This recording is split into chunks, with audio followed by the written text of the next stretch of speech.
With my grandfather, when he passed away, we had the funeral in a place where he wanted, but a lot of community members didn't like that. They wanted him to be buried in town while he was cremated, and he wanted his ashes spread at Riley Tank where he grew up. It was never written. He'd never gotten a will.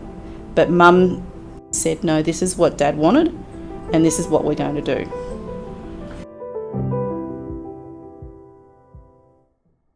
My name's Phil Duncan. I'm an Aboriginal man from the Northwest Slopes and Plains of New South Wales, and my nation is the Gomeroi Nation, and my traditional homelands are that of Terry Hi and Moree. When sorry business hits families, it hits communities, because we look upon our not just our immediate families, but we also have these extended families and the sense of belonging to very strong communities through our cultural values, our songlines, our dreaming, our connection to country.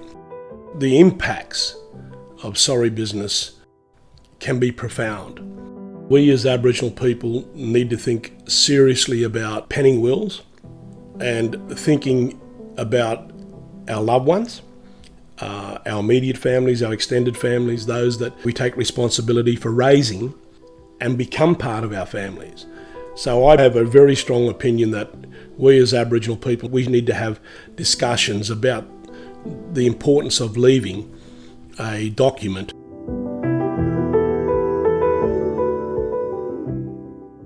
Not leaving a clear and concise map of how those assets need to be distributed and who is the lead in responsible person, the executor of the estate, can create anger, angst and concern and dysfunctionality in relationships and family breakdowns.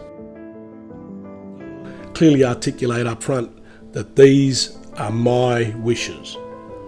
This is what I want to do. This is how I want my funeral, my passing, and the celebration of the passing to be handled, whether it be cremation, whether it be burial, whatever way, shape or form, and where. My name's Prue Vines and I'm a professor at the University of New South Wales Law School, and I specialise in issues to do with Indigenous people and succession law or inheritance law. I've worked with Prue on Cemeteries and Crematoria Consultative Committee for the past 3 to 4 years, and I find her work profoundly impacting on me personally. And I think what Prue has designed is a very, very cultural appropriate way of penning a will and testimony that is culturally appropriate. When I talk to Aboriginal communities, their initial response to me, quite reasonably, was, why should I be interested in whitefellow law? And absolutely, whitefellow law has done them very little good. And I would say, look, the great thing about a will is that what we can do with a will is put your wishes in it, which means that it's your vehicle, you have control over it. Actually do exactly what the Indigenous person needs by following their instructions and drafting the will accordingly. My name's Bobby Murray.